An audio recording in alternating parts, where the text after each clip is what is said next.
What we're going to talk about, let's go back to this supply razor.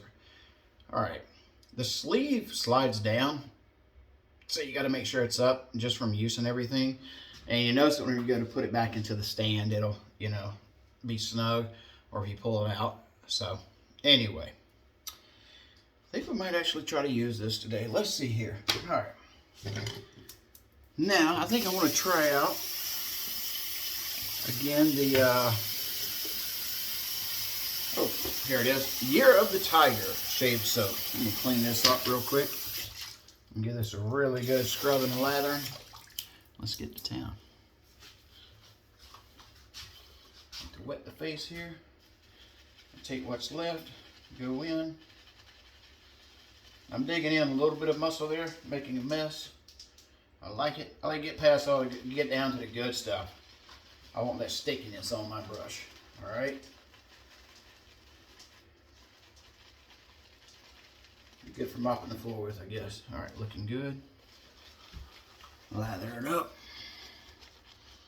It's got an interesting scent. I don't really know what you'd call it. Has some familiarity to it. Know by now I'm not the best at describing scents.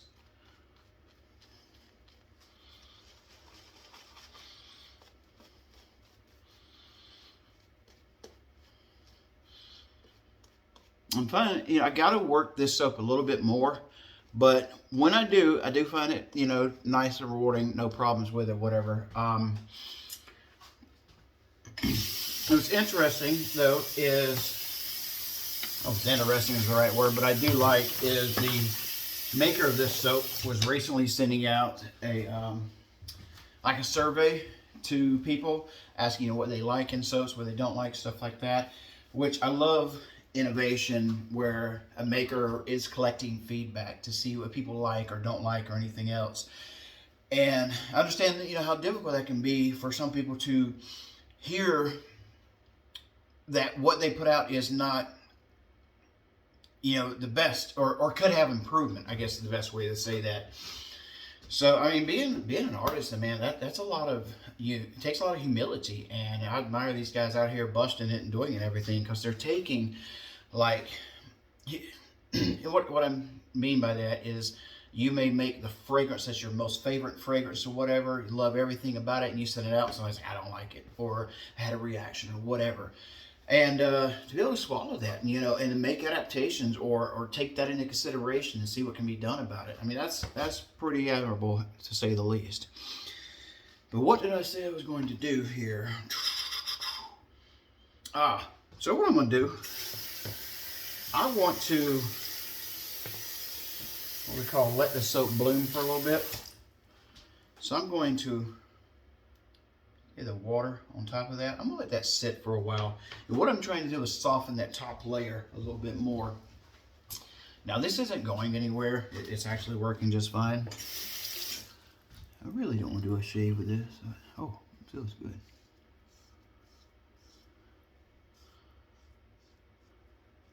I've used this soap before, so I'm kind of really just experimenting with it and everything.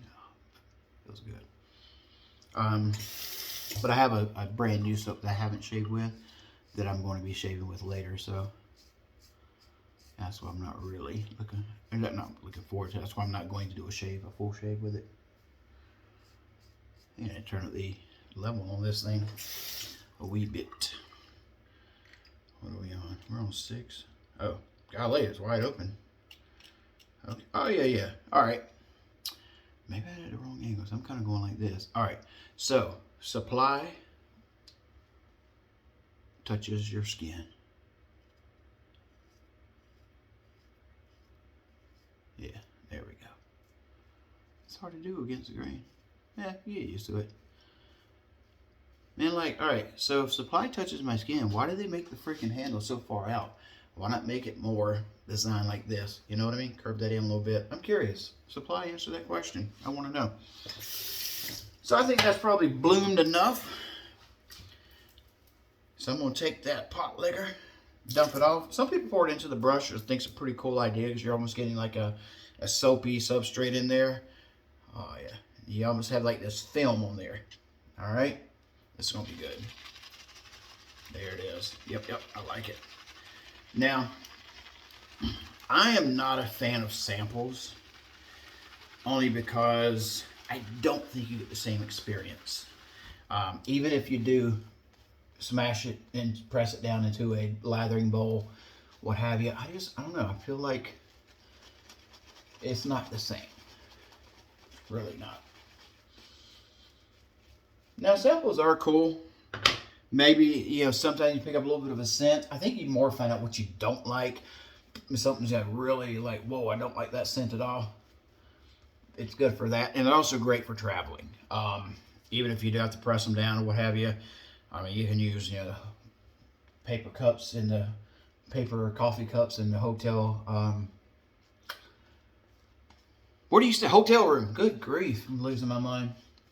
This is doing really well. Yeah, this stuff. Wow, letting it, look at that lather. And it's so much better than not letting it, you gotta let this stuff bloom, I see. Crazy. There's still more in there. I mean, you can see how much I've loaded it and not. All right, so, you know what? I'll admit where I'm wrong. I did not like the stuff at first. I had written it off. I said I wouldn't get it. I didn't like it. I said it didn't lather well, and it didn't. It did not lather well for me. But I tell you, man, I seen so much commentary about people liking it. I thought, you know what? I got to revisit it. I have to revisit it. Something went wrong, and I said, you know what? Let me try everything I know. I just won't stop. Everything I know to create a decent lather. So I went back in, and well, you saw right here what just happened. All right, like the first time I got a better lather was the other night with a shave, and I just went in a little bit more, you know, a little bit more to it and stuff. Some soaps, okay, you don't need to do anything but like 1, 2, 3 swirls and you're done. And that's enough loading of the brush where you can get explosive amounts of lather. Yeah, that's good. But usually that's a really soft soap, and I find that when that happens, it's probably not going to last as long. Enough to matter? Probably not. You know, and usually the cost is going to be pretty correspondent to that as well, I feel. But yeah, this stuff is good. I mean, the shave on it is excellent. Feels good. No problems. All right. That's, and I have not been saying the name of this thing at all, but it's Hendrix. Where's the lid? I just call it Hendrix Shaving, but it's HC&C, which is like Hendrix, oh, I don't know, Crayon and Company. Where's the lid at? Oh my heavens. Anyway, if you Google Hendrix Shaving, it comes up. I promise, because that's how I look it up. Thanks for watching. Take care. We'll see you.